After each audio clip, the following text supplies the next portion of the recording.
menyampaikan materinya. Tafadhol. Ya, bismillahirrahmanirrahim. Assalamualaikum warahmatullahi wabarakatuh. Innal hamdalillah nahmaduhu ta'ala wa nasta'inuhu wa nastaghfiruh wa na'udzu billahi min shururi anfusina wa sayyiati a'malina may yahdihillahu fala mudilla lahu wa may yudlilhu fala hadiyalah. Asyhadu an la ilaha illallah wahdahu la syarikalah wa asyhadu anna Muhammadan abduhu wa rasuluh. Ya ayyuhalladzina amanu taqullaha haqqa tuqatih wa la tamutunna illa wa antum muslimun. Ya ayyuhan nasu taqu rabbakumul ladzi khalaqakum min nafsin wahidah wa khalaqa minha zawjaha wa batha minhuma rijalan katsiran wa nisaa'a wattaqullaha alladzi tasaaluna bihi wal arham innallaha kana 'alaikum raqiba.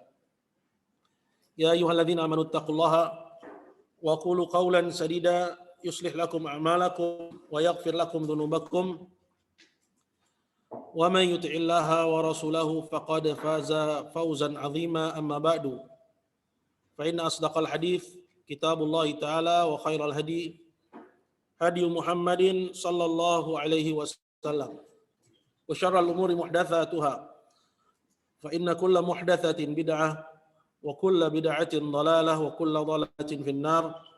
A'adzani Allah wa iyyakum minan nar.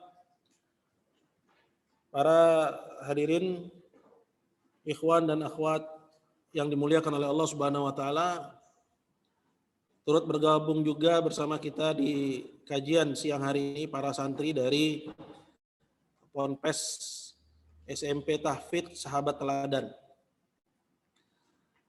Pertama-tama saya ingin sampaikan jazakumullahu khairan wa barakallahu fikum atas kebersamaannya di siang hari ini untuk kita sama-sama mengkaji salah satu dari tema-tema akidah. Kebetulan tema kita di hari ini bisa katakan sedang hangat-hangatnya. Jadi kenapa kita pilih tema perdukunan dan pengaruhnya atau bahayanya atau bahaya perdukunan terhadap keislaman? Untuk kita semua mengetahui bahwa baru-baru ini, tepatnya pada tanggal 3 Februari kemarin,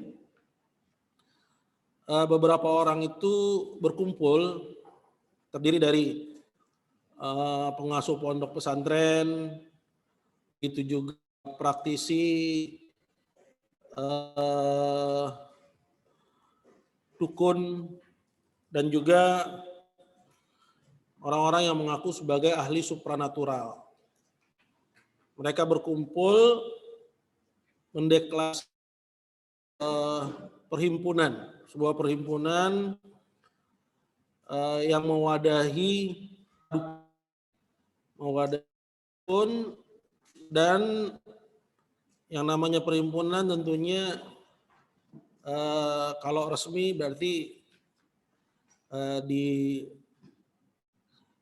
mendapatkan pengakuan dari negara.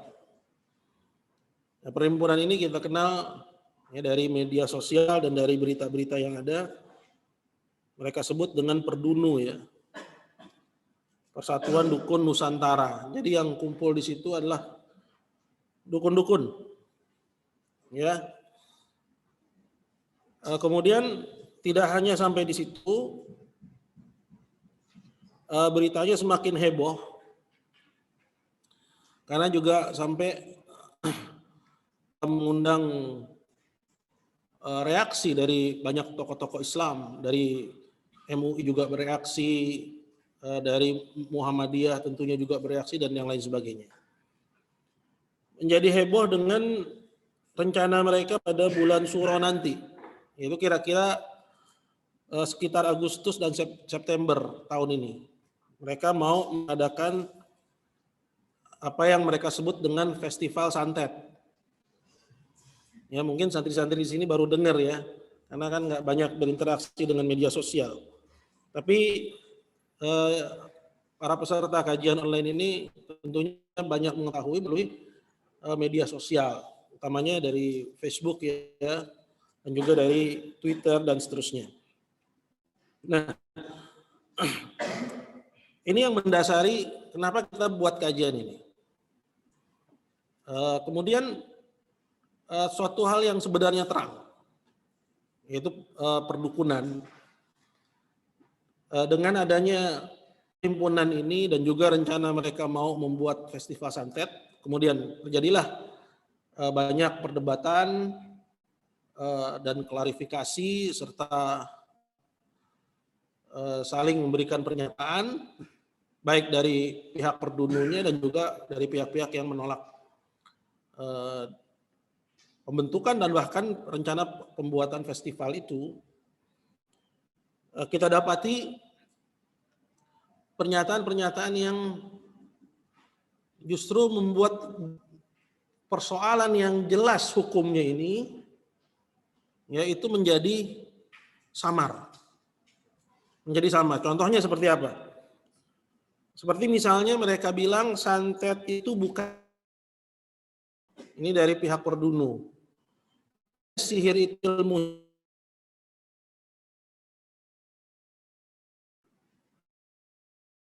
buat kaum orang-orang, khususnya yang kita jaga akidahnya di sini muslimin. Ya, selain muslimin urusan sampean lah. Ya, karena yang kita jaga akidahnya muslimin. Ya. Kemudian mereka juga mengatakan diantaranya dukun itu sebagai alternatif pengobatan. Praktek perdukunan yang positif sudah menjadi kearifan lokal, khususnya di Banyuwangi. Jadi itu dianggap sebagai kearifan lokal. Ya, sampai-sampai netizen ada yang bikin meme, ya, perdukunan kearifan lokal, tapi jilbab radikal. Ini kan lucu. Perdukunan di Banyuwangi dianggap sebagai kearifan lokal, jilbab dianggap sebagai radikal. Sampai-sampai ya netizen itu ada yang buat begitu. Gitu. Artinya tentunya banyak dari saudara-saudara kita kaum muslimin yang kita nggak tahu mungkin termakan dengan isu kearifan lokal ini. Kan sekarang ini pemerintah banyak memberikan stempel kepada kesyirikan-kesyirikan untuk dengan alasan kearifan lokal, dengan alasan melestarikan budaya. Ya entah wallahu alam, mungkin dari perdunu ini juga mau memanfaatkan isu itu agar perdukunan itu bisa eksis, dan bahkan mereka bilang ini akan menjadi ya sumber pendapatan daerah, ya, di mana perdukunan itu menjadi objek wisata. Ini kan ya makin aneh ya, makin kemari makin aneh. Ya, seperti yang disampaikan Nabi SAW, la ya'ti alaikum zamanun illa wallati ba'dahu syarrun minallati qablahu. Tidak akan datang kepada kalian suatu masa melainkan yang setelahnya itu lebih buruk daripada yang sebelumnya. Ya paling tidak ini nggak ada di masa-masa yang lalu. Orang pergi ke dukun malu gitu ya. Dari mana kamu habis ke dukun gitu. Dia nggak mungkin terus terang. Ya. Atau misalnya dia ketahuan bawa dupa, ya dia malu. Ya, karena pandangan atau stigma negatif terhadap praktek-praktek seperti itu. Namun sekarang ini yang demikian itu dilakukan terang-terangan, diekspos seolah-olah itu bukan suatu hal yang memalukan, ya.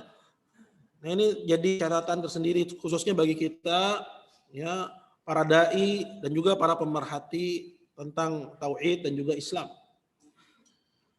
Kemudian yang lebih anehnya lagi, ya, jadi perdunu ini dibuat untuk ya menangkal dukun abal-abal katanya.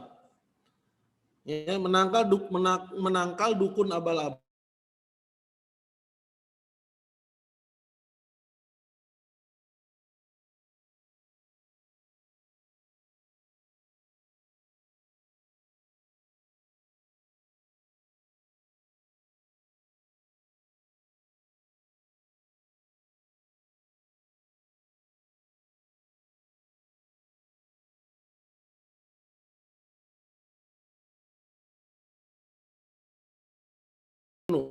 Namun yang harus diperhatikan semua itu hanyalah perantaraan karena semuanya datang dari Allah Subhanahu wa taala.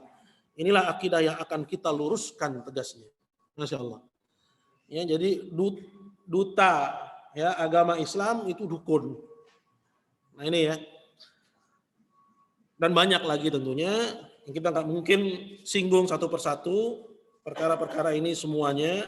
Tapi intinya bahwa pernyataan-pernyataan ini dan kesimpang siuran ini butuh di ya edukasi sehingga kaum muslimin mengerti ya apa sih perdukunan itu, apa kaitannya dengan sihir, santet dan yang semisalnya, dan seberapa bahaya perdukunan itu dengan akidah kita sebagai seorang muslim. Ini tujuannya.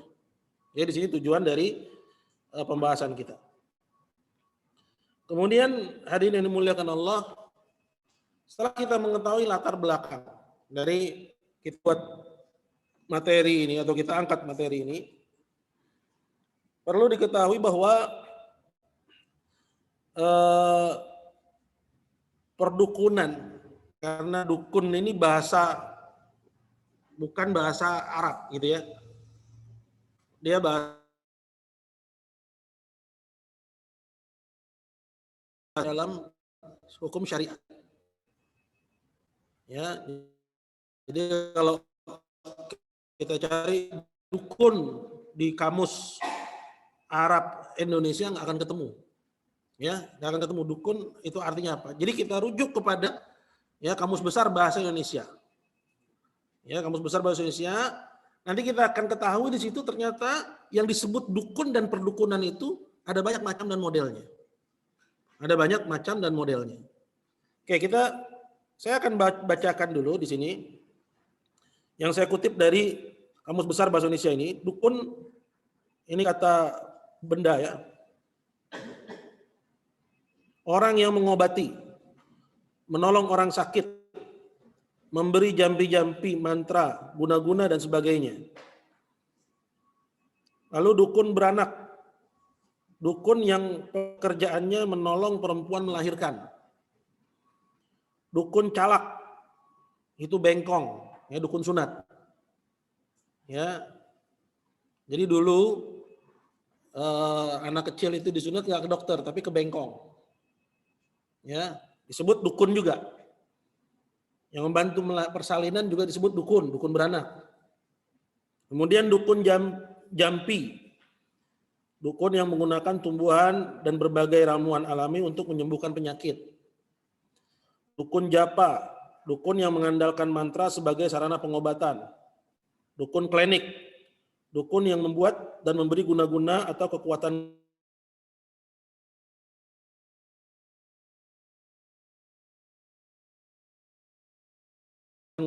Nah, jadi di sini KBBI ya menggolongkan santet ke dalam jenis sihir.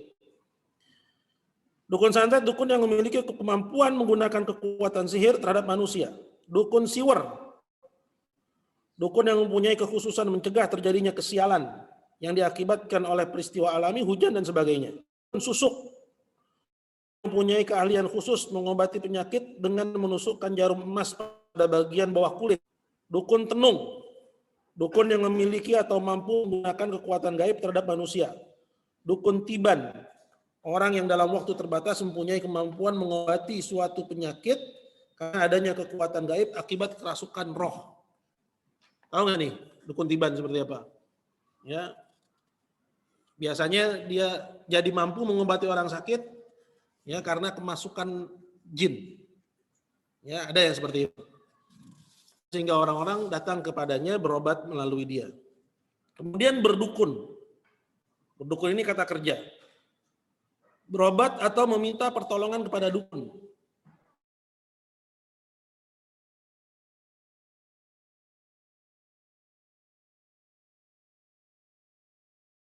Dan jadi pasiennya.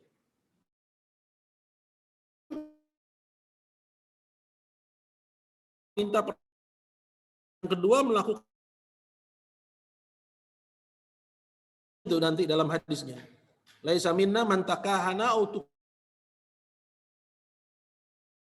kami orang praktek perdukunan atau jadi pasiennya dukun. Ini dibahas. Kemudian mendukunkan, mengguna-gunai dan sebagainya dengan meminta pertolongan dukun. Pendukunan, proses cara pembuatan mendukunkan terhadap orang itu mengakibatkan kematiannya.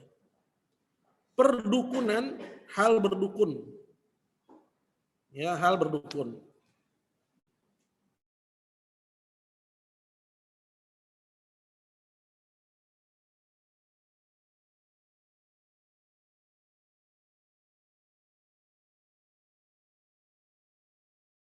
Dari uraian itu, kita ketahui bahwa istilah dukun bersifat umum, tergantung kepada metode yang ditempuh. Yang pertama, membantu pengobatan seperti dengan perantara ruqyah yang syar'i, membantu persalinan, dukun sunat, begitu juga yang menggunakan rempah-rempah sebagai bahan pengobatan, dia disebut juga dengan pengertian dukun. Yang kedua, yaitu santet, sihir, teluh, guna-guna, susuk, horoskop ya, yaitu melihat bintang dalam menentukan nasib atau menebak-nebak nasib, itu horoskop. Kemudian ruqyah yang tidak syar'i, ya, yaitu yang dengan jampe-jampe dan bacaan-bacaan yang mengundang pertolongan dari setan. Nah, dari bulan ini dengan Islam itu yang pertama atau yang kedua? Yang kedua. Ya, yang bertentangan dengan Islam itu adalah yang kedua. Maka tidak bisa kita menjudge, ya, itu langsung mencap, ya, perdukunan yang haram bahwa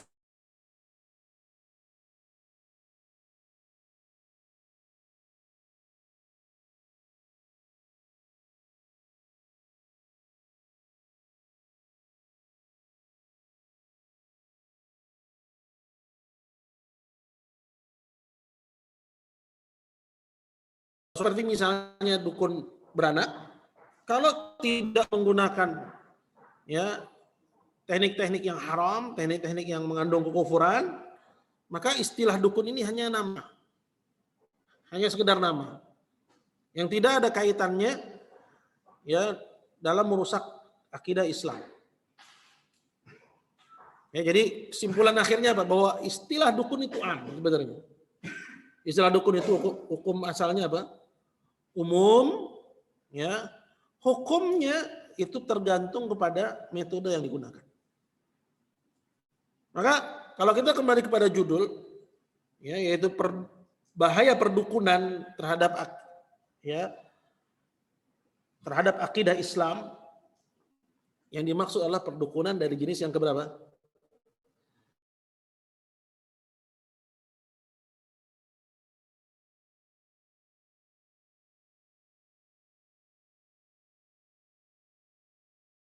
Termasuk, ya, dan ruqyah yang tidak syar'i, ya, dan yang lain sebagainya yang ditempuh dengan cara-cara melanggar aturan al-Islam. Nah, setelah kita ketahui kesimpulan ini, hadirin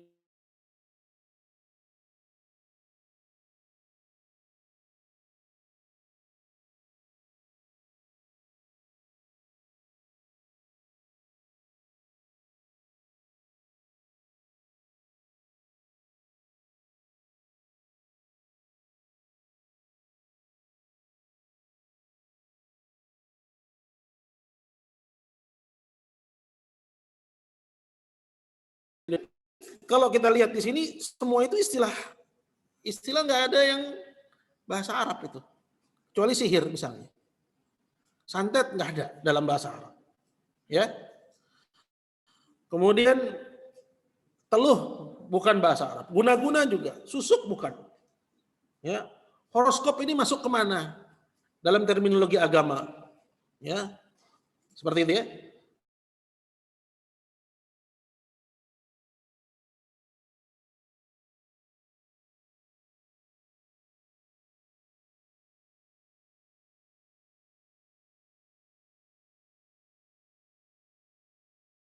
misalnya. Ya. Sehingga dari situ akhirnya kita tahu, oh ini hukumnya. Gitu. Ini hukumnya. Ya, jadi kita perlu lihat kepada teks-teks ya dari Al-Quran dan juga hadis. Karena tanpa begitu kita sulit untuk mensinkronkan. Oke, sekarang kita mulai dari yang sinkron duluan, yaitu apa? Sihir. Ya, tadi disebut dalam Kamus Besar Bahasa Indonesia itu, ya, bahwa sihir itu termasuk ke dalam perdukunan. Bahwa sihir termasuk ke dalam perdukunan. Nah, sihir sendiri, kalau kita lihat dalam teks-teks syariat itu ada banyak. Tapi kita nggak sebutkan semuanya, namun di antara yang paling utama dalam bahas persoalan sihir itu ada dalam surat Al-Baqarah ayat 102. Ya, begitu juga nanti kita baca ya ayatnya. Begitu juga kisah penyihir Fir'aun yang adu kebolehan dengan Musa. Itu sebut sihir di situ. Dan banyak lagi teks-teks hadis yang menyebut ya penamaan sihir. Ya. Apakah melarangnya, memperingatkan dari melakukannya, ya, atau ancamannya. Atau ancamannya. Oke, di sini kita sebutkan ya sihir yang ada pada surat Al-Baqarah ayat 102. Di situ Allah Subhanahu wa taala berfirman, "Wattaba'u ma tatlu syayatinu 'ala mulki Sulaiman, wa ma kafara Sulaimanu walakinna asyayatina kafaru yu'allimuna an-nasa as-sihra." Yang artinya dan mereka yaitu orang-orang Yahudi itu mengikuti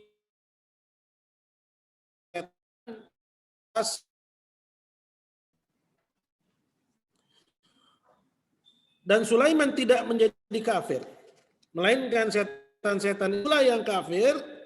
Mereka mengajarkan manusia perkara sihir. Ya, jadi di sini disebut ya sihir. Nah, tentang sihir ini, apa sih pengertian sihir menurut syariat? Ya, pengertian sihir itu secara bahasa ma khafiya wa la tufa sababuhu, yaitu semua yang sebab musababnya tersembunyi dan tidak diketahui. Semua yang sebab musababnya tersembunyi dan tidak diketahui. Artinya kata saharo itu mengandung pengertian ya apa? Tersembunyi. Makanya waktu menjelang subuh disebut waktu apa? Waktu sahar. Ya. Ini yang sahur. Kenapa? Karena waktu itu masih gelap, gitu. Ini secara pengertian bahasa. Adapun secara syariat, ya.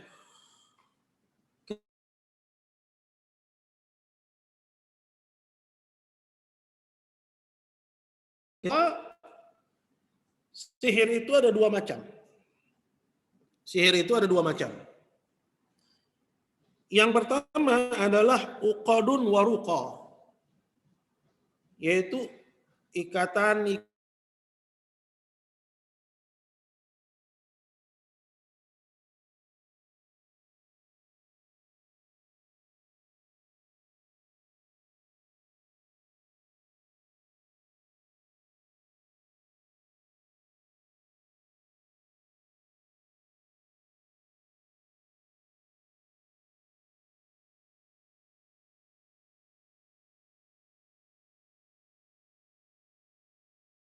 wa talasim yatawassalu biha sahiru ila istikhdami syayatin fima yuridu bi dararul mashhur. Jadi yang pertama ini ditempuh ya sihir yang ditempuh dengan perantara jin-jin dan setan. Ya, tujuannya untuk mencelakakan korban. Nah, ini yang pertama. Nah, ini hukumnya syirik. Ya, hukumnya adalah syirik dan pelakunya kafir. Kafirun billah. Seperti yang Allah Subhanahu wa taala dalam Al-Qur'an, ya, kata Allah Subhanahu wa taala,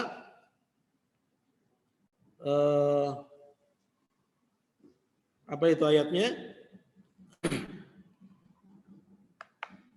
Sebentar.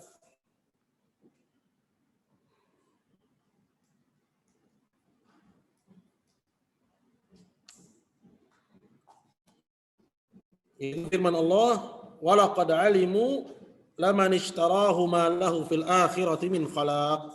Dan sungguh mereka telah mengetahui barang siapa yang mempelajari sihir itu tidak ada baginya di akhirat bagian. Artinya dia kafir. Ya, artinya dia kafir kepada Allah Subhanahu wa taala. Baik, ini yang pertama. Nah, termasuk juga jenis sihir, ini masuk dalam kategori yang kedua, yaitu adwiyatun wa aqaqir, yaitu obat-obatan dan ramuan-ramuan yang digunakan untuk mempengaruhi badan korban, ya, mempengaruhi akalnya, kecenderungannya. Ya Allah alam, saya tidak tahu bagaimana bentuknya. Tapi yang kedua ini, kata Syekh Ibn Utsaimin rahimahullah ta'ala, itu tidak menggunakan perantara jin-jin dan setan. Ya, maka yang kedua ini, ya, hukumnya adalah, ya, kefasikan.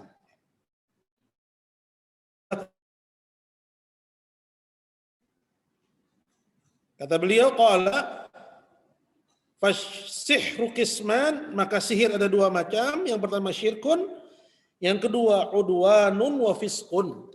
Yang kedua adalah kefasikan dan permusuhan.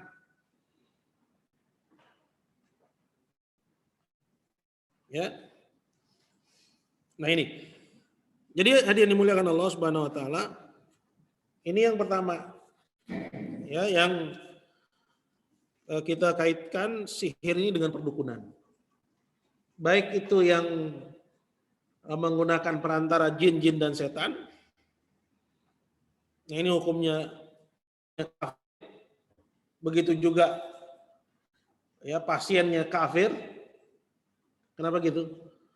Karena ketika dia minta pelayanan dari seorang dukun untuk melakukan sihir, atau yang dibahasakan juga dengan santet, ya, berarti dia ridha dengannya. Berarti ridha dengannya. Ya, begitu juga yang mempelajarinya, yang belajar sihir, ya, ini juga kafir. Ya, seperti yang Allah firmankan, wa ma yu'allimani min ahadin hatta yaqula innama nahnu fitnatun fala takfur. Dan tidaklah kedua malaikat itu mengajari seseorang sampai malaikat itu berkata kepada orang yang mau belajar itu, sesungguhnya kami ini cuma cobaan, jangan kalian menjadi kafir. Berarti yang mempelajarinya, kemudian yang mempraktekkannya, kemudian yang menjadi pasiennya, semuanya kafir. Semuanya kafir. Ya.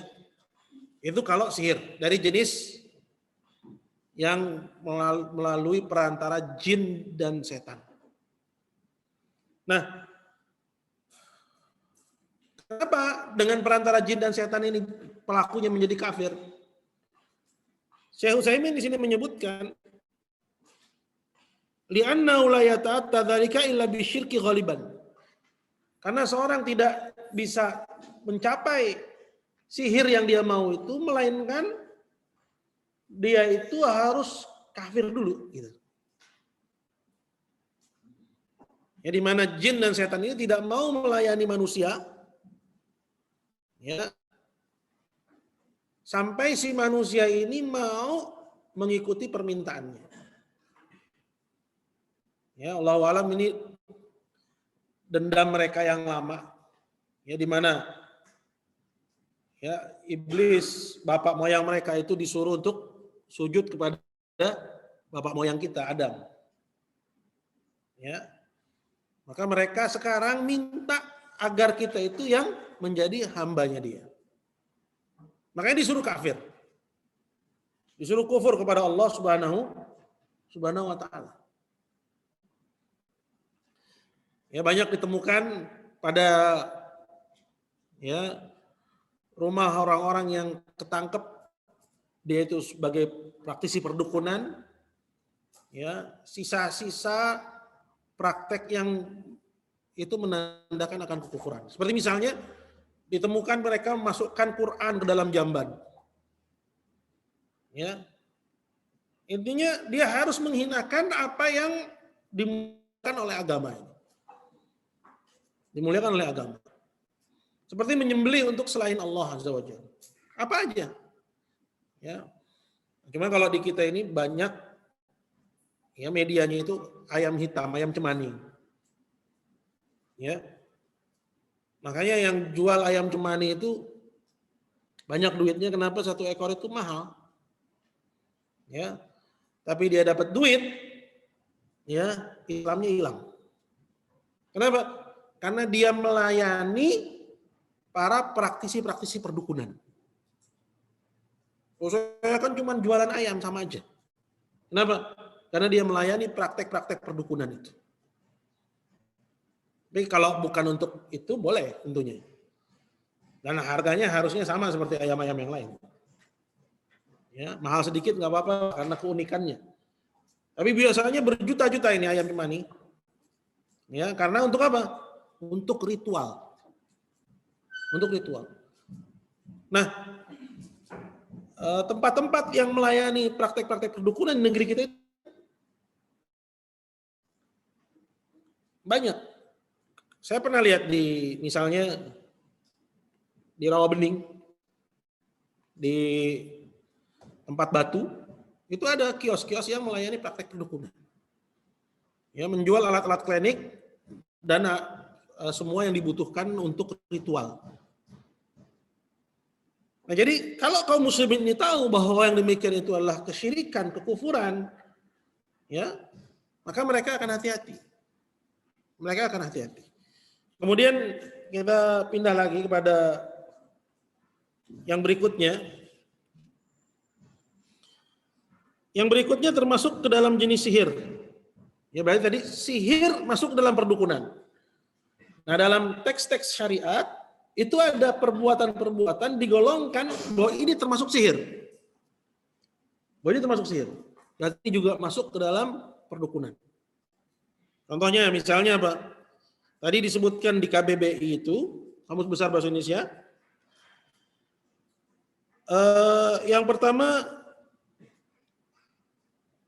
ilmu nujum, ilmu perbintangan. Ya, ilmu perbintangan itu ada dua macam, tapi yang dimaksud di sini adalah astrologi. Ya, melihat kepada gugusan bintang tertentu dan kemunculan rasi tertentu, ya, sebagai sandaran dalam menentukan apa yang akan terjadi di bumi. Ilmu nujum. Ya, disebut juga astrologi, disebut juga dengan horoskop. Ya, dulu zaman-zaman kita masih muda itu ada majalah Kawanku, ada majalah Gadis, ada majalah apa lagi? Ya, majalah Hai. Ya. Itu pasti ada horoskopnya. Kamu lahir bulan apa? Bintang kamu fulan, maka jodoh kamu demikian, ya, rezeki kamu demikian-demikian, asmara kamu demikian-demikian. Itu termasuk sihir dan itu masuk ke dalam kategori perdukunan sebenarnya.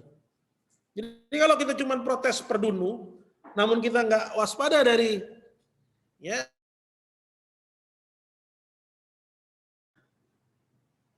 artinya kan kita hanya memprotes santet karena ya di masa-masa yang lalu memang ya persoalan santet ini membuat heboh ya tahun 90-an itu. Tapi kita nggak protes terhadap perdukunan ini. Padahal ini juga masuk kategori perdukunan. Ya. Nabi SAW bersabda, "Man iktabasa syu'batan minan nujumi, faqad iktabasa syu'batan minas sihri, zada ma zada." Barang siapa mempelajari sedikit dari ilmu perbintangan, tapi yang tujuannya tadi untuk menebak-nebak nasib, ya, mengaitkan kemunculan rasi dengan apa yang bakal terjadi di bumi. Ini, tapi bukan astronominya, bukan. Ya, tapi astrologinya. Ya. Kata Nabi SAW berarti dia telah mempelajari salah satu dari cabang-cabang ilmu sihir. Zada mazada, semakin bertambah ilmunya dalam perbintangan tadi, semakin dalam juga ilmu sihirnya dia. Semakin dalam juga ilmu sihirnya dia. Nah, kalau di kita ini biasanya pada penghujung tahun, ya, itu muncul orang-orang yang profesinya paranormal, ya, kemudian memprediksi apa yang akan terjadi di tahun-tahun berikutnya. Buat tahun 2021 akan terjadi demikian misalnya. Ya, dengan melihat kepada peredaran bintang atau kemunculan rasi tertentu. Ya, rasi itu gugusan bintang ya, anak-anak. Nah, ini masuk dalam kategori sihir juga. Ya, kemudian yang disebut juga dalam teks-teks agama yang termasuk dalam sihir itu ada namanya iyafah, torok, dan tatayur.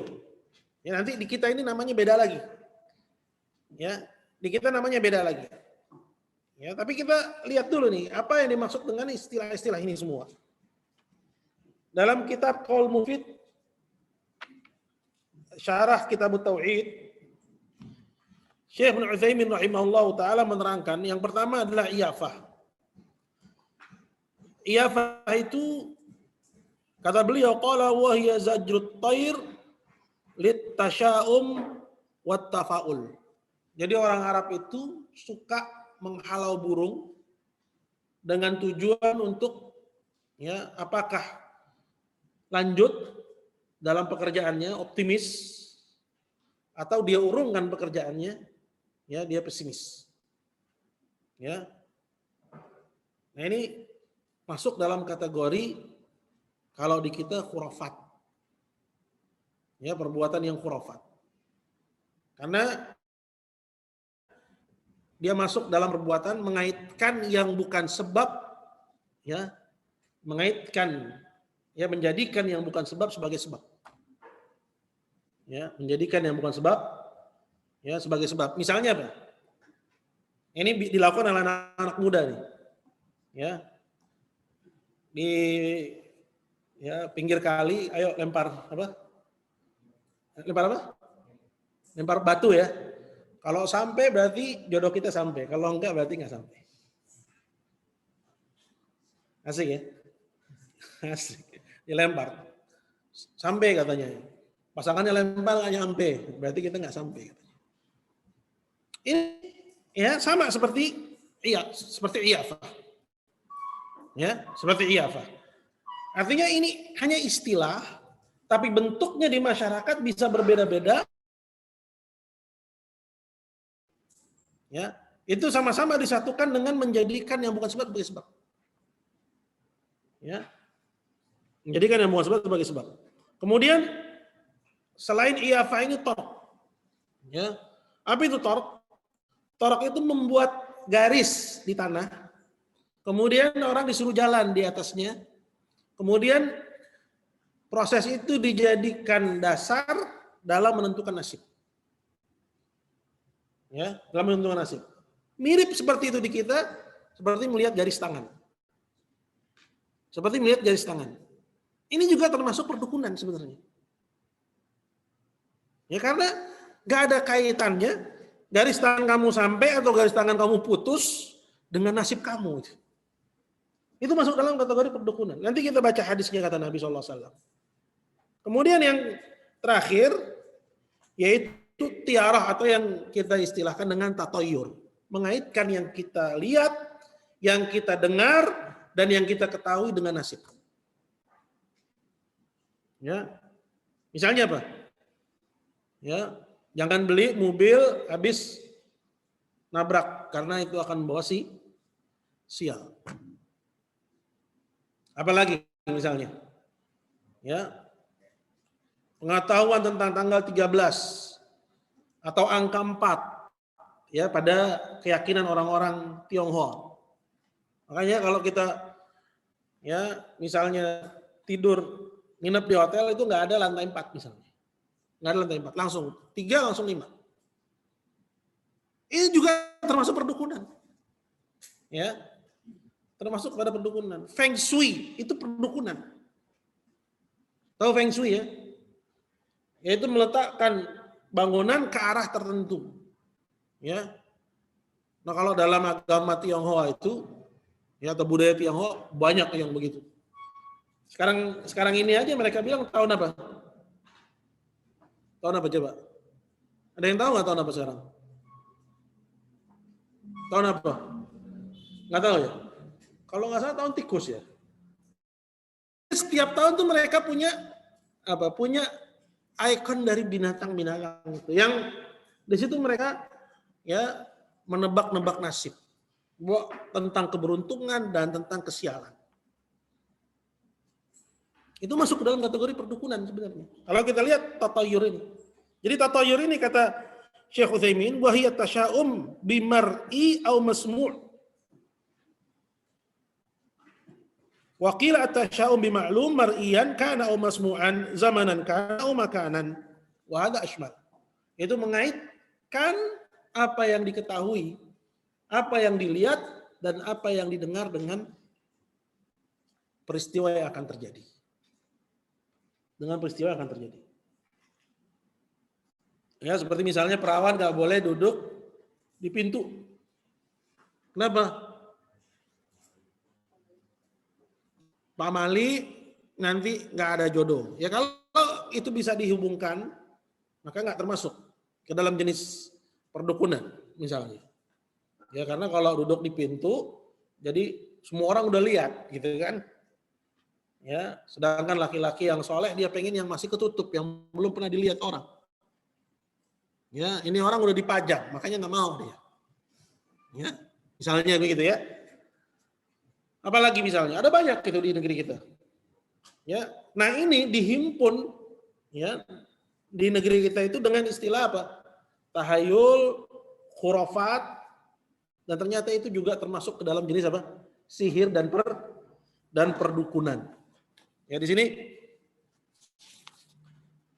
Nabi SAW mengatakan, qala innal iyafata wat tarqa wat tiyarata minal jib, sesungguhnya iyafah ya wat tarq wat tiyarah, tarq dan tiarah semuanya itu termasuk ke dalam jibt ya yang Allah firmankan yu'minuna bil jibti wat taghut, mereka beriman dengan jibti dan taghut.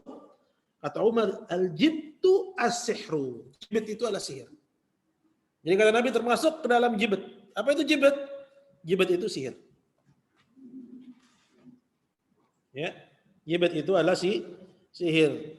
Dan dia masuk ke dalam keumuman pengertian perdukunan.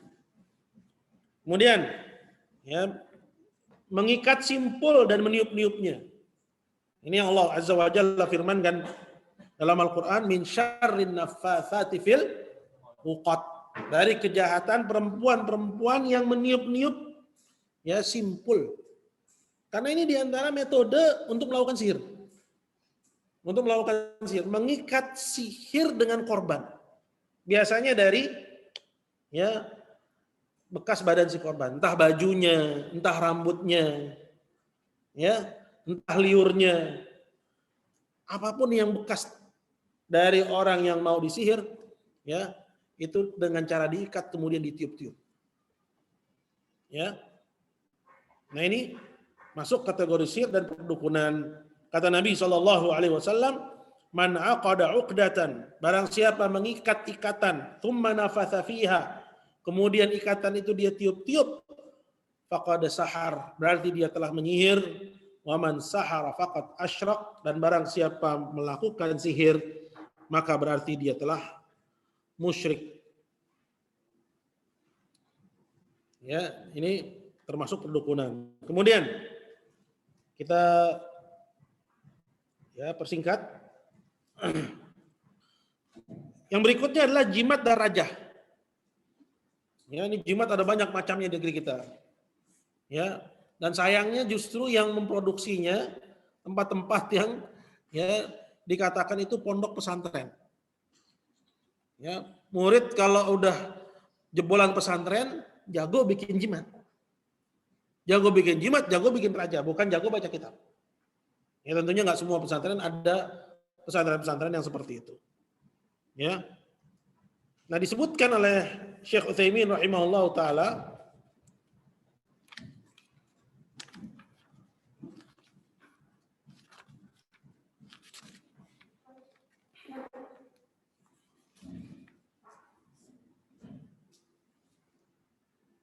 bahwasanya Nabi Shallallahu alaihi wasallam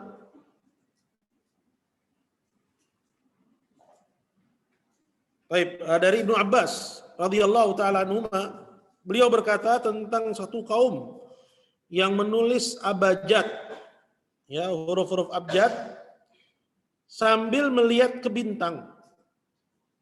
Kata Ibnu Abbas, "Ma ara man fa'ala dzalika 'indallahi min khalaq."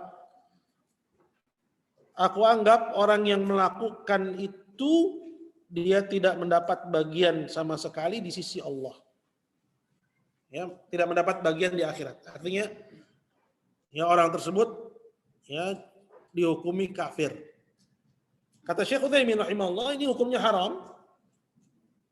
Wa huwa kitabatu abjad kitabatan marbutatan bisairin nujum, yaitu menulis huruf-huruf abjad ya sambil melihat kepada pergerakan bintang terbit dan tenggelamnya, wa yanzuruna fin nujum liyastadillu bil muwafaqah aw al mukhalafah ala ma sayahdus fil ard.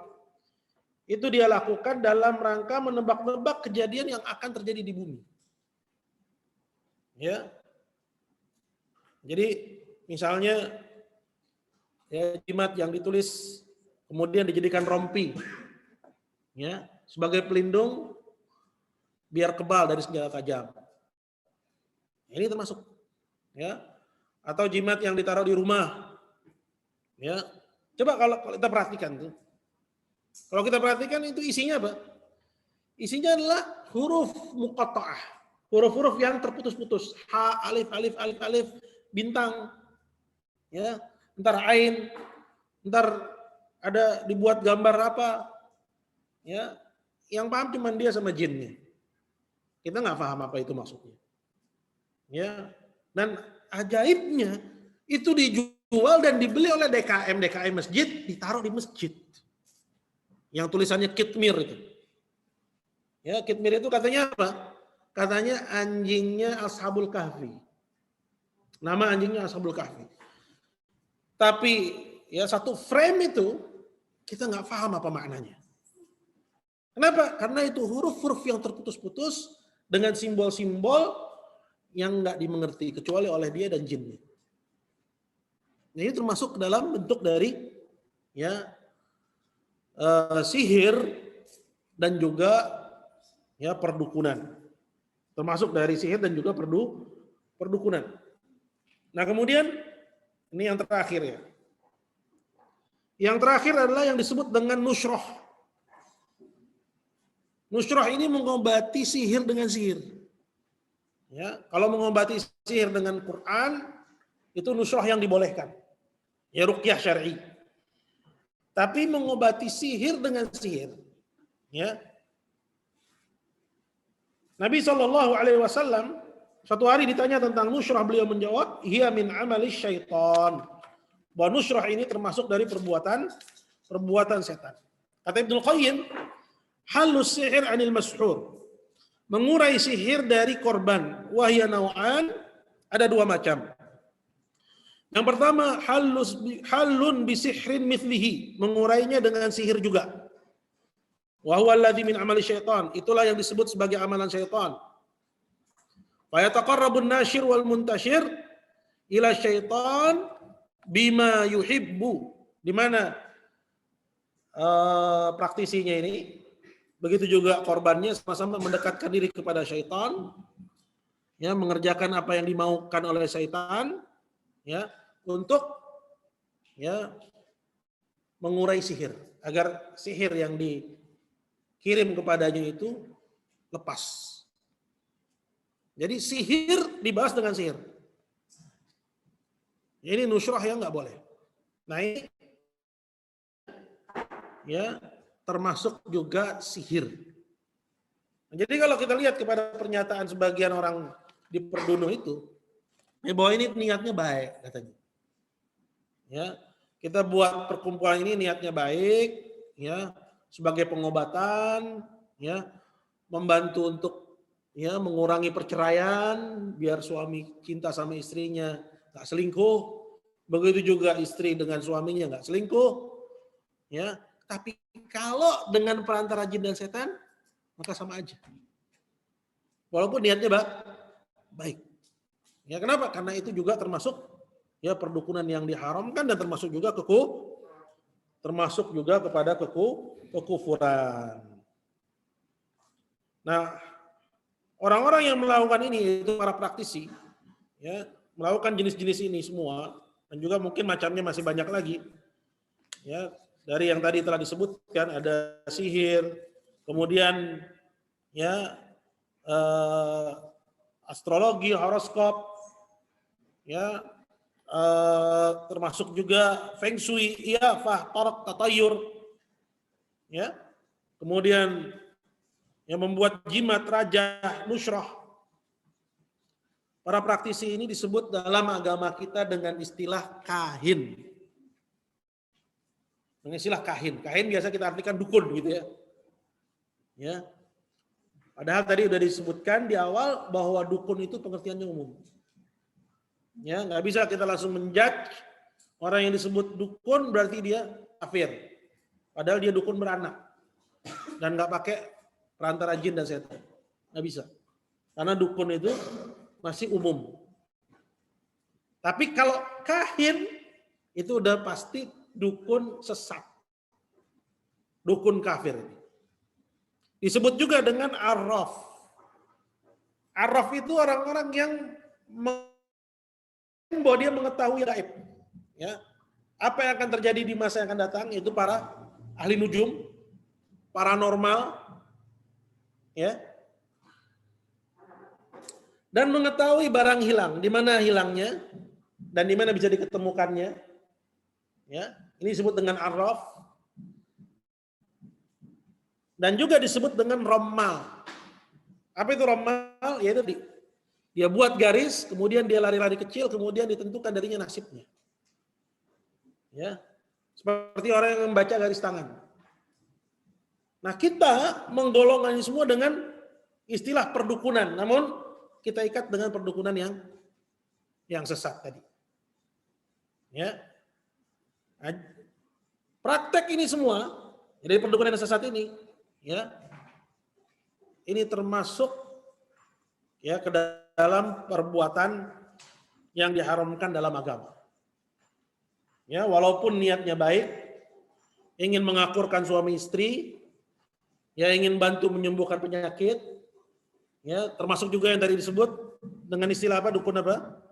Dengan dukun tiban. Tiban itu maksudnya ketibanan jin. Ya, tiba-tiba si fulan nggak pernah belajar pengobatan, bisa nyembuhin orang. Pernah dengar nggak? Ya, ini dukun tiban. Ini termasuk dalam jenis perdukunan. Ya, walaupun niatnya baik, kalau dengan perantara jin dan syaitan dan melanggar nilai-nilai agama, maka ini masuk ke dalam perdukunan yang sesat, ya minimalnya haram, ya, tapi paling parahnya hukumnya pelakunya kafirun billah, kafir kepada Allah, ya, dan batal keislamannya. Nah, hadirin muliakan Allah Subhanahu wa taala, ini udah berapa menit kita ngomong ini?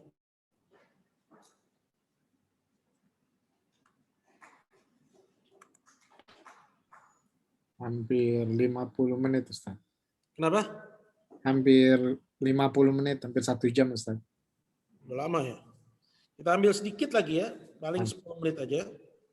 Kita sampai jam berapa itunya, agendanya? Sampai jam 2:30, Ustaz. Oke. paling 5 menit aja deh. Aku minta waktu 5 menit lagi. Karena yang perlu ditekankan lagi di sini adalah pengaruhnya terhadap Islam, terhadap keislaman.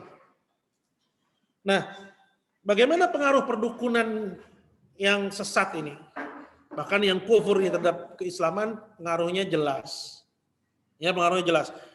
Karena dalam Islam, ya, untuk ya kita meraih keabsahan Islam, seorang harus kufur kepada tauhid. Dalam Al-Quran Allah Subhanahu wa taala mengatakan wa may yakfur bit-taghut wa yu'min billah faqad istamsaka bil urwatil wuthqa. Barang siapa yang kufur kepada tauhid dan dia beriman kepada Allah, berarti dia telah berpegang dengan buhul tali yang amat kuat. Ya, dalam ayat yang lain Allah Azza wa Jalla mengatakan alam tara ilal ladzina utu nasiban minal kitabi yu'minuna bil jibti wat taghut. Tidakkah kalian lihat kepada orang-orang yang diberikan bagian dari Alkitab, mereka beriman dengan jibit dan taghut. Tadi dinukil dari Umar bahwa jibit itu adalah sihir dan taghut itu adalah syaitan. Nabi SAW mengatakan, ijtanibu asab'al mubiqat. Hindarilah oleh kalian 7 hal yang membinasakan. Kemudian para sahabat bertanya, wa ma hiya ya Rasulullah? Apa saja itu wahai Rasul? Nabi menjawab, yang pertama asyirku billah, kesyirikan kepada Allah. Kemudian yang kedua adalah was-sihir. Yang kedua adalah sihir. Nah ini, jadi ada dimuliakan Allah Subhanahu wa taala. Kesimpulan dari apa yang sudah kita urai, sebenarnya masih ada lagi. Namun insya Allah kita cukupkan aja, biar kita kasih ruang untuk teman-teman yang ingin bertanya. Nanti dari pertanyaan insya Allah ada pengembangan. Kesimpulannya bahwa ya perdukunan yang sesat, yang kufur, ya, baik yang dengan perantara jin dan setan, ya maaf, yang dengan perantara jin dan setan, ya, itu hukumnya adalah kesyirikan kepada Allah Subhanahu wa taala. Ya, karena pada praktek perdukunan tersebut, ya kita dapati banyak sekali pelanggaran-pelanggaran terhadap agama. Ya. Banyak sekali kita dapati pelanggaran-pelanggaran terhadap agama seperti bekerja sama dengan jin dan syaitan dan setan-setan, bergantung dengan mereka, ya, menghinakan apa yang Allah Subhanahu wa taala wajibkan untuk dimuliakan dari syiar-syiar agama. Ya, seperti misalnya istihza biddin, ya, mengolok-olok agama, mengolok-olok syiar-syiar Islam, begitu juga mengaku-ngaku mengetahui perkara yang gaib, sedangkan Allah Subhanahu wa taala mengatakan qul la ya'lamu man fis samawati wal ardil ghaiba illallah. Tidak ada yang mengetahui di langit maupun di bumi perkara yang gaib kecuali Allah dan yang lain sebagainya. Namun yang tadi diuraikan tadi, ya, itu cukup bagi kita untuk mengetahui bahwa perdukunan itu hukumnya adalah ya kesyirikan dan kekufuran, ya, dan wajib bagi seorang muslim untuk menjauhinya, menjauhi dari mempelajarinya, menjauhi dari mempraktekkannya, dan juga menjauhi dari ya menjadi pasiennya. Ya, untuk tidak menjadi pasiennya atau ikut membesarkan syiarnya dengan menjual ya alat-alat bantu sihir dan perdukunan, seperti menjual ayam cemaninya, ya, seperti menjual buah pinangnya, ya, seperti menjual sirihnya. Kalau tujuannya untuk perdukunan maka ini nggak boleh. Ya, maka ini nggak boleh. Atau misalnya yang biasa dijadikan syarat dalam perdukunan, pernah dengar apel jin? Ya, itu dijadikan syarat. Kita juga nggak tahu kayak apa apel jin itu. Ya. Kemudian keris-keris ya, yang dibuat dari kuningan, ya, kalau dibuat dan diperdagangkan untuk perdukunan, maka ini hukumnya sama dengan ridho terhadap kekufuran. Ya, maka pemerintah dalam hal ini ya nggak boleh mengeluarkan izin atas berdirinya perdunu. Ya, karena ini semakin membuka ruang bagi semakin mudahnya mereka memasarkan kesyirikan, memasarkan umat Islam, dan wajib bagi umat Islam untuk mengetahui dengan baik ya mana yang merupakan perdukunan yang diharamkan dalam Islam, ya, bahwa ini adalah kesyirikan dan kekufuran yang terjatuh kepadanya. Wallahu taala a'la wa alam. Mungkin itu aja admin dari apa yang bisa saya uraikan di kesempatan yang singkat ini. Jazakallahu khairan. Wa yaqulu fik atas pemaparannya Ustadz Jafar Salih. Kita lanjut ke sesi tanya jawab. Pertanyaan dapat diajukan lewat chat atau raise hand, dan adik-adik santri tafadhol jika ingin bertanya juga. Ana bacakan pertanyaan satu dulu, Ustadz. Bismillah, bagaimana jika dahulu sebelum belajar agama, kita meminta tolong untuk menemukan barang yang hilang melalui dukun? Silakan, Ustadz. Iya, tentunya meminta kepada orang yang kita anggap dukun atau orang pintar agar dia menemukan barang hilang atau orang hilang, ini termasuk minta jasa perdukunan. Ya, minta jasa perdukunan. Dan minta jasa perdukunan termasuk wujud dari ridho, ya, keridhaan terhadap perdukunan dan tidak menganggapnya sebagai hal yang haram atau dimurkai Allah SWT. Ya. Pertama, bahwa yang demikian ini nggak boleh, ya, dan ridho terhadap kekufuran hukumnya adalah kufur. Terus kalau dulu belum belajar kita pernah meminta jasa itu kepada orang yang kita anggap mampu. Padahal metode dia dalam menemukan barang hilang itu adalah dengan cara-cara klinik, dengan perantara jin dan setan. Nah, dalam kondisi seperti ini wajib bagi kita untuk taubat kepada Allah Subhanahu wa taala, ya, memperbarui keislaman kita, ya, dan kita mohon ampun atas, ya, kelalaian kita melakukan hal itu dan kelalaian kita dari mempelajari agama Allah. Karena yang menjadikan seorang nggak tahu bahwa itu adalah keburukan adalah karena dia tidak semangat dalam mempelajari agama hingga akhirnya dia minta jasa dukun. Maka dia istighfar kepada Allah, bertaubat kepada Allah Subhanahu wa taala, ya. Maka insya Allah barang siapa yang bertaubat kepada Allah, Allah Azza wa Jalla terima taubatnya. Nah, anak-anak boleh tanya kalau ada pertanyaan. Nah,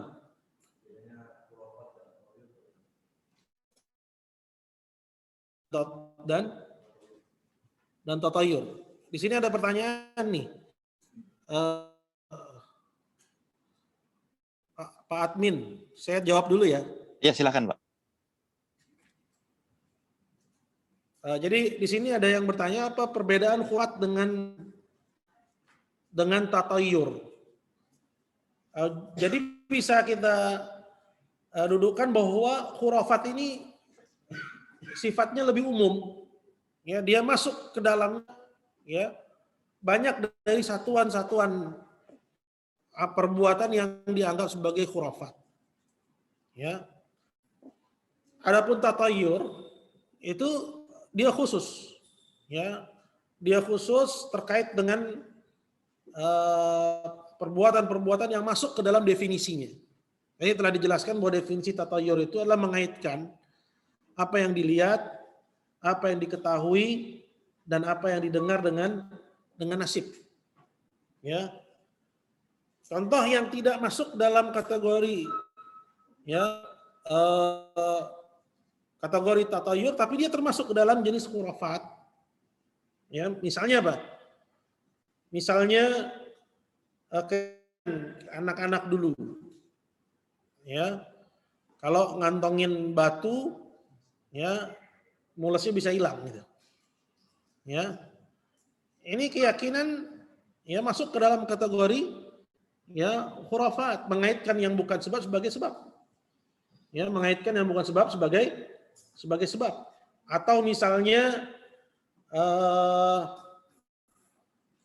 meyakini bahwa minuman yang bekas diminum oleh guru ada berkahnya, ini masuk dalam kategori khurafat. Ya, dia tidak masuk ke dalam kategori tatayur. Ya, dia masuk tabarruk juga. Ya, ngalap berkah dengan sisa-sisa makanan, sisa-sisa minuman orang yang dianggap soleh. Ya, dia masuk ke dalam kategori khurafat.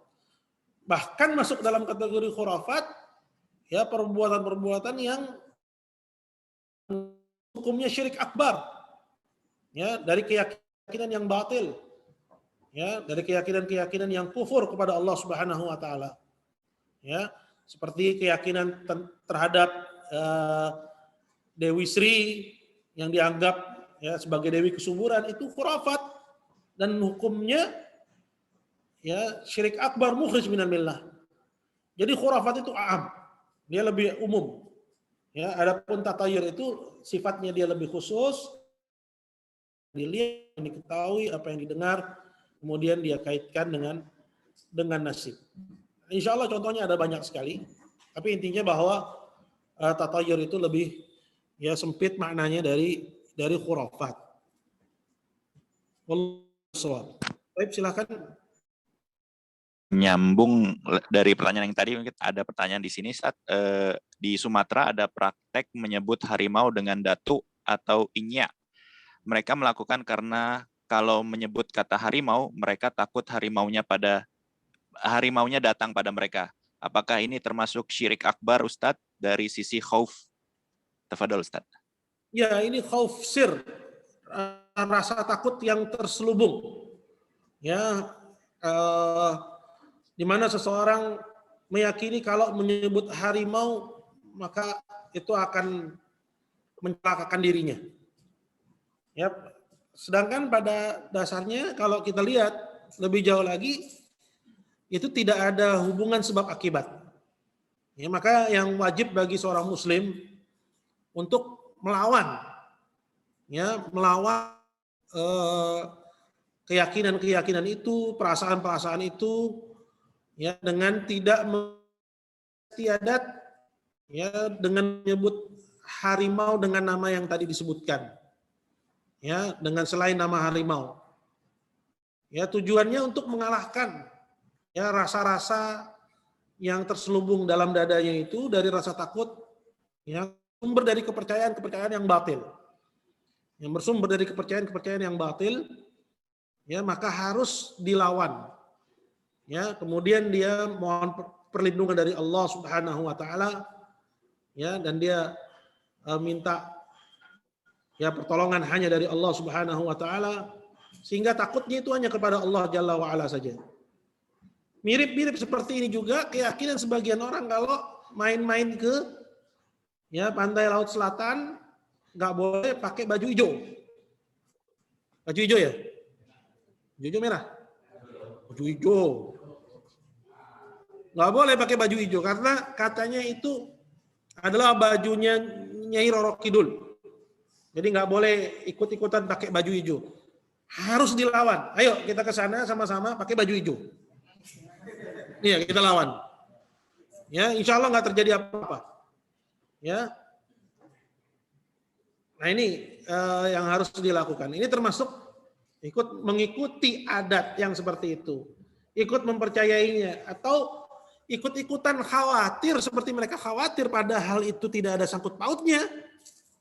Ya, ini bisa menjerumuskan seseorang ke dalam kesyirikan. Ya, menjerumuskan orang itu ke dalam kesyirikan. Ini masuk ke dalam kategori khurafat, masuk juga ke dalam kategori syirik asghar, mengaitkan yang bukan sebagai, bahkan bisa jatuh kepada syirik akbar, waliyadzubillah. Nah, lanjut Ustadz. Assalamualaikum Ustadz, izin bertanya, ayah bisa mengobati sakit gigi dengan cara diurut bagian kepalanya dan membaca bacaan-bacaan seperti. Kemudian syaratnya adalah membawa paku kecil yang masih baru untuk dipakukan ke kayu. Lalu praktek kerukunan yang dilakukan tersebut, apakah ayah ana menjadi kafir, Ustadz? Lalu bagaimana ana mengingatkan ayah ana sedangkan ana tidak punya kuasa? Syukron, jazakallah khairan, Ustadz. Jadi di sini disebutkan mengobati sakit gigi dengan mengurut kepala, begitu ya? Iya, Ustadz. Bacaan-bacaannya tolong ditanya atau dicari tahu apa bacaannya.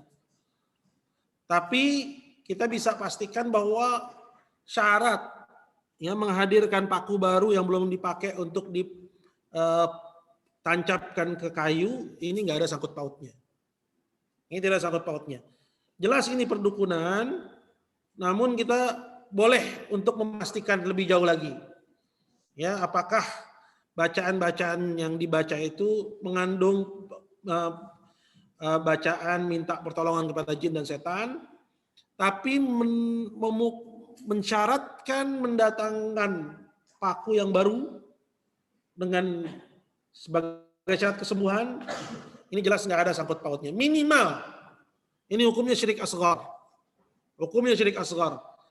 Tapi bisa jatuh kepada syirik akbar, ya kalau yang pertama diyakini bahwa memukulkan paku itu ya bisa mendatangkan kepada si pasien dengan sendirinya tanpa andil Allah sama sekali.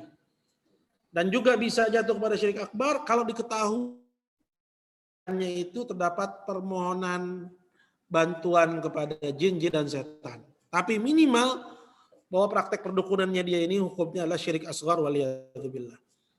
Lantas pertanyaan yang kedua, gimana cara mendakwahinya? Yang pertama dulu ya apa yang dibaca, karena kalau memang pada bacaannya itu terkandung minta bantuan kepada jin dan setan, maka itu yang harus kita jadikan fokusnya. Karena kalau seorang itu sudah sadar bahwa perbuatannya syirik akbar, insya Allah dia akan berlepas dari yang besar dan juga dari yang kecil. Ya, pertama cari tahu dulu. Kemudian yang kedua, apabila sudah diketahui, ya sampaikan. Karena kewajiban bagi yang tahu untuk memberitahu kepada yang tidak tahu. Man ra'a minkum munkaran falyughayyirhu. Barang siapa melihat kemungkaran dari kalian maka rubah. Maka rubah. Rubah di sini kalau nggak mampu dengan tangan maka rubah dengan lisan, yaitu dengan menyampaikan. Tanpa khawatir dengan resiko. Ya resiko yang namanya dakwah itu pasti ada. Pasti ada. Jangan pernah jangan pernah berpikir bahwa ya dakwah itu tanpa resiko. Pasti yang namanya dakwah itu ada resiko. Ya, maka sampaikan, kemudian mohon taufik dari Allah Subhanahu wa taala. Semoga orang tua antum ya benar-benar mau meninggalkan praktek perdukunannya. Wallahu taala a'lam. Nyambung Ustadz, mau Ya. tanya, saya dari orang yang berbeda, saya ada pengobatan ke alternatif, pengobatannya kaki ditusuk-tusuk pakai kaki. Tidak ada bacaan-bacaan dari kaki ditusuk pakai kaki. Tertulis seperti ini, Ustadz. Anda hanya membacakan ulang. Tidak ada bacaan-bacaan dari yang diobati, tapi di sekitar ruangan ada rajah-rajah dan foto-foto orang pakai sorban. Bagaimana hukum pengobatan saya? Allah musta'an. Ya ini indikator ya. Indikator aja kondisi di sekeliling ruangan yang bisa kita jadikan sebagai bahan pertimbangan. Ya, bahwa dia percaya dengan raja.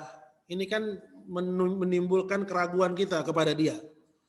Ya, adapun prakteknya kita nggak bisa menghukumi sampai kita mengetahui ini ada sebab akibatnya atau enggak. Ya, tapi keberadaan ruangan yang penuh dengan raja itu ya mengindikasikan bahwa praktek itu termasuk perdukunan. Maka jangan ulangi lagi datang ke tempat itu, paling tidak sebagai langkah preventif dan kehati-hatian. Kira-kira gitu. Tapi Ustadz ada pertanyaan lagi dari si chat. Mungkin apakah boleh bermakmum dengan orang yang bergaul dengan kikun yang biasa sering kikun, tulisannya kikun, yang sering mempercayai kata kikun tersebut, apakah sholatnya syah? Ana juga kurang paham, mungkin yang bertanya boleh berinteraksi secara langsung ya Ustaz ya. Ya silakan. Kikun itu apa Pak? Yang bertanya boleh dibuka dan langsung bertanya kepada Ustadz agar pertanyaannya menjadi jelas dan Ustadz bisa meresponnya. Oh ini ada. Silakan Bu Anissa. Betul Pak.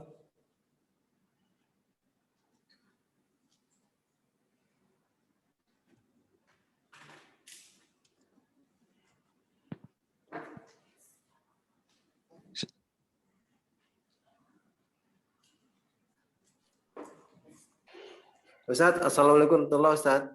Waalaikumsalam warahmatullahi wabarakatuh. Afwan Ustaz, barakallahu fikum. Kikun itu kiai dukun Ustaz. Oh. Afwan. Jadi zahirnya kiai tapi aslinya dukun. Alhamdulillah dapat faedah ini. Istilah baru namanya kikun. Jazakallah khair. Intinya lihat kepada praktek perdukunannya. Yang dimaksud dengan perdukunannya seperti apa? Kalau dia ya termasuk dukun urut, ya berarti ya dia nggak ada masalah. Dukun di situ hanya istilah. Sebenarnya dia ya terapis urut namanya, gitu kan? Ya atau dukunnya bengkong, dukun sunat, ya berarti nggak ada masalah. Tapi kalau dukun masuk kategori yang bikin raja, yang melakukan santet, yang melayani pasien yang minta ya penyihir atau dukun susuk dan yang lain sebagainya dari praktek-praktek yang itu ya terdapat ya unsur minta pertolongan kepada jin. Ya, dan kita ketahui bahwa jin tidak melayani manusia dalam prakteknya itu ya kecuali si manusia ini kufur atau kandung pada prakteknya itu unsur bahwa dia mengaku-ngaku mengetahui yang gaib. Maka dia kafir. Ya, walaupun sebelum nama dukunnya dia namanya kiai. Ya, dia kafir dan nggak boleh sholat di.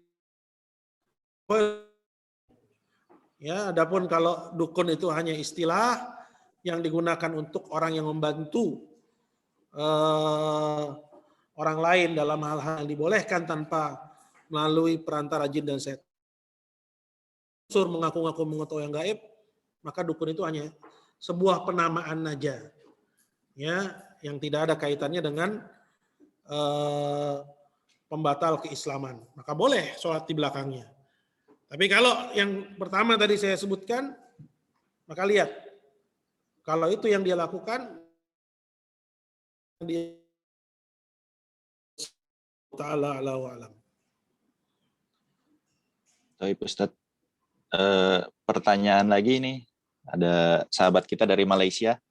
Ustadz, kaidah untuk meruqyah dengan bacaan Quran dan menawarkan hikmat ruqyah, pengobatan dengan metode bacaan Al-Quran dan semisalnya. Jazakallah khair, Ustadz atas perhatian.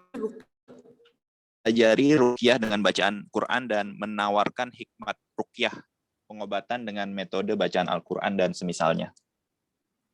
Dan menawarkan? Dan menawarkan, mungkin Akhi Irfan dari Malaysia boleh langsung berdiskusi dengan Ustadz. Tafadhol, Akh Irfan.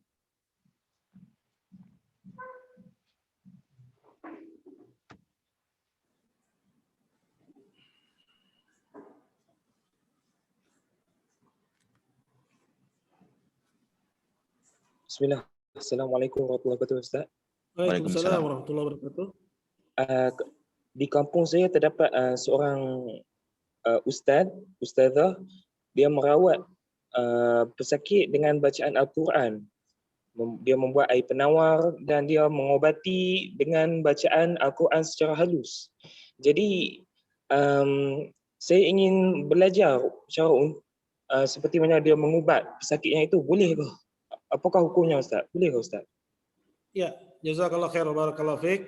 Jadi kita lihat kepada prakteknya. Kalau praktek mengobati dengan Quran, membacakan ayat Al-Quran kepada air, kemudian air minumkan, atau menulis ayat Quran di cawan, kemudian ya biasanya dengan za'faron ya, ditulis dengan za'faron, dicampur dengan air, kemudian diaduk sehingga ayatnya itu menjadi larut dengan air.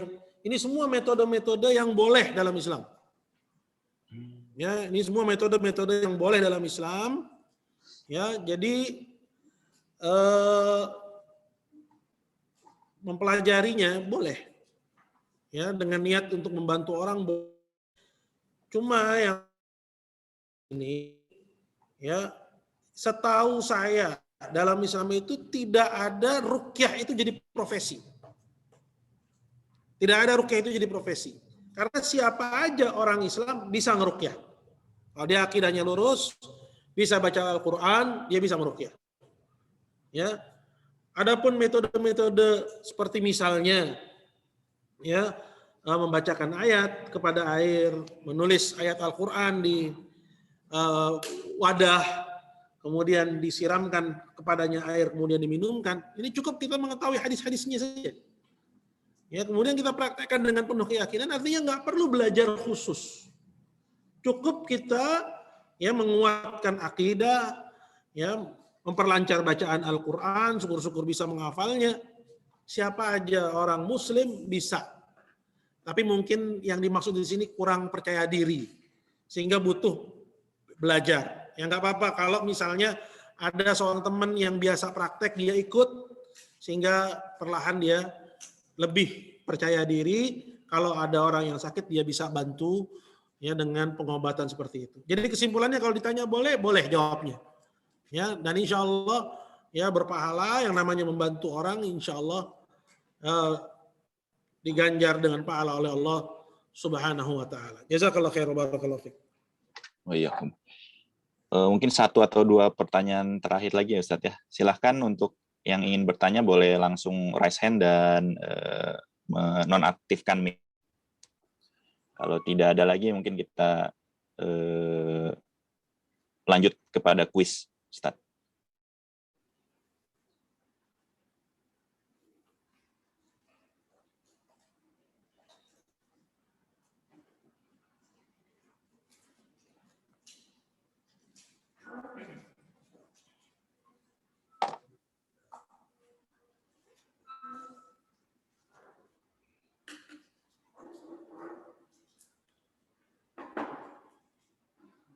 Sepertinya udah nggak ada lagi, Ustadz. Boleh dibacakan kuis.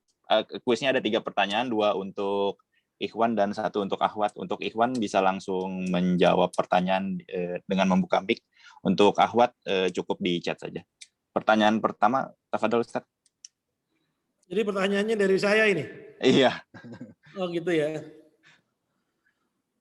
Nah, ada berapa pertanyaan yang harus saya siapkan? 3 sebagai bahan evaluasi apakah mencatat atau tidak, Ustaz. Ya, nggak boleh susah-susah ya berarti ya. Nggak apa-apa sih, Ustaz.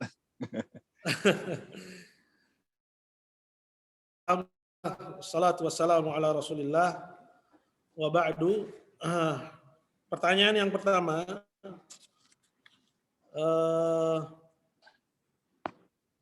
baik.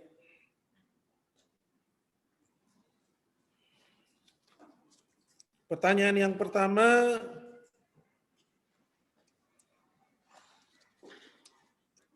tadi disebutkan tentang ilmu perbintangan. Ya, ada 2 macam, ada yang boleh dan ada yang nggak boleh. Yang nggak boleh ini masuk kategori syirik. Ya, mengaitkan kemunculan rasi atau tenggelamnya rasi tertentu, pergerakan bintang tertentu dengan apa yang akan terjadi di bumi. Nah, ilmu ini ya itu ada istilahnya, apa namanya? Gandhi. Silakan Bapak Gandhi.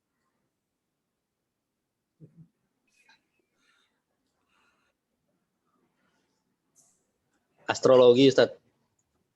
Nah, betul Pak Gandhi, jazakallah khair wa barakallahu fikum. Pak Gandhi, chat saja kepada admin pertanyaan, alamat antum nanti insya Allah akan kami kirimkan buku Memurnikan Tauhid karya Syekh Muhammad bin Ismail, insya Allah. Nah, Ustaz. Yep. Nanti akan diberikan 3 buah buku saku oleh kami dan 2-nya harap antum sebarkan lagi seperti itu. 1 antum baca. Lanjut Ustadz ke pertanyaan kedua. Oke, yang kedua, perdukunan. Masih untuk Ikhwan ya? Ya. Ini untuk Ikhwan juga. Masih untuk Ikhwan. Oke. Perdukunan tadi kita sebutkan ada dua macam. Ya, salah satunya yang dengan perantara jin dan syaitan, kita katakan pelakunya kafir musyrik keluar dari Islam. Ya. Dan kita sebutkan beberapa alasannya. Kenapa dia kafir musyrik keluar dari Islam? Tolong sebutkan salah satunya saja alasannya apa. Kenapa kita dihukumi oleh para ulama bahwa pelakunya kafir musyrik keluar dari Islam. Sebutkan satu saja alasannya. Irfan, Akh Irfan, silakan.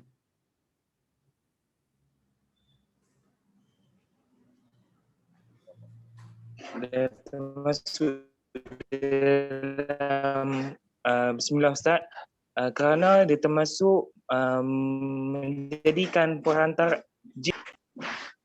Disebut kafir kerana menjadikan jin dan syaitan sebagai perantaraan. Kerana jin dan kafir tidak melayan seseorang secara gratis, melainkan harus kufur dulu kepada Allah. Ya, betul. Betul Akh Irfan, jazakallah khair. Masya Allah. Barakallahu fiik. Terakhir Ustadz untuk akhwat. Oke, ini pertanyaannya gampang tapi ada unsur hati-hatian ya. Harus agak jeli. Karena ini pertanyaan untuk akhwat. Pertanyaannya, orang-orang kampung atau masyarakat dulu, apabila ada seorang wanita yang melahirkan, mereka pergi ke dukun beranak. Nah, di antara dukun beranak itu juga ada yang melakukan prakteknya dengan perantara jin dan syaitan. Ya, sehingga tujuannya memperlancar persalinan. Apa status dukun beranak yang menggunakan perantara jin dan syaitan ini dalam membantu pasiennya? Jazakallah khair. Tafadoli, langsung di chat saja. Aginia Azani. Ukhti Aginia Azani. Lewat chat saja. Jawabannya syirik, Ustaz. Nah, betul. Ya, jadi kita nggak fokus kepada istilah ya. Walaupun di KBBI tadi, dukun beranak itu kita golongkan kepada yang tanpa perantara jin dan syaitan. Namun kalau ada dukun beranak yang menggunakan prakteknya dengan perantara jin dan syaitan, maka dia masuk ke dalam perdukunan yang kufur. Begitu juga bengkong, ya. Begitu juga dukun urut, ya. Walaupun pada asalnya tidak termasuk ke dalam jenis yang sesat karena tidak menggunakan jin, perantaraan jin dan syaitan, tapi kalau ada dari bengkong, dari dukun urut, dukun beranak, apalagi herbalis misalnya, yang juga dalam prakteknya menggunakan perantara jin dan syaitan, maka hukumnya sama-sama syirik dan sama-sama kekufuran Allah. Jadi jawabannya betul. Betul, Akh Mauludi. Jazakallah khair. Kita setelah menyelesaikan kajian pada hari ini, alhamdulillah. Untuk nanti sore bagi yang berada di Jakarta Pusat atau Jakarta Timur akan ada kajian Ustadz Jafar Salih juga di Masjid Green Pramuka, dan insya Allah besok waktu duha juga ada kajian tentang penuntut ilmu. Mungkin terakhir Ustadz boleh diberikan kesimpulan dan sekaligus untuk menutup kajian pada kepada hadirin dan juga para santri kami ya, Ponpes Sahabat Teladan yang dimuliakan oleh Allah Subhanahu wa taala. Dari apa yang kita uraikan tadi, kita mengetahui bahwa banyak peristiwa-peristiwa di sekitar kita yang harus diketahui hukumnya. Ya, agar seseorang tidak terjerembab, jerumus ke dalam hal-hal yang ya, ternyata itu dimurkai oleh Allah Subhanahu wa taala. Maka teruslah ya antum sekalian menuntut ilmu, teruslah antum sekalian belajar. Yang paling utamanya adalah mempelajari akidah, tauhid, kemudian mempelajari bagaimana mengibadahi Allah Subhanahu wa taala dengan benar. Barang siapa menempuh jalan, kata Nabi SAW, guna mencari ilmu, maka Allah mudahkan jalannya menuju surga. Semoga Allah Azza wa Jal jadikan kita semua termasuk ke dalam orang-orang yang menuntut ilmu sampai akhir hayat kita menjemput. Innahu waliyu dzalika wal qadiru alaih. Itu aja yang bisa saya sampaikan. Semoga ada manfaatnya. Subhanakallahumma wa bihamdik, asyhadu an la ilaha illa anta astaghfiruka wa atubu ilaik. Jazakallahu khairan.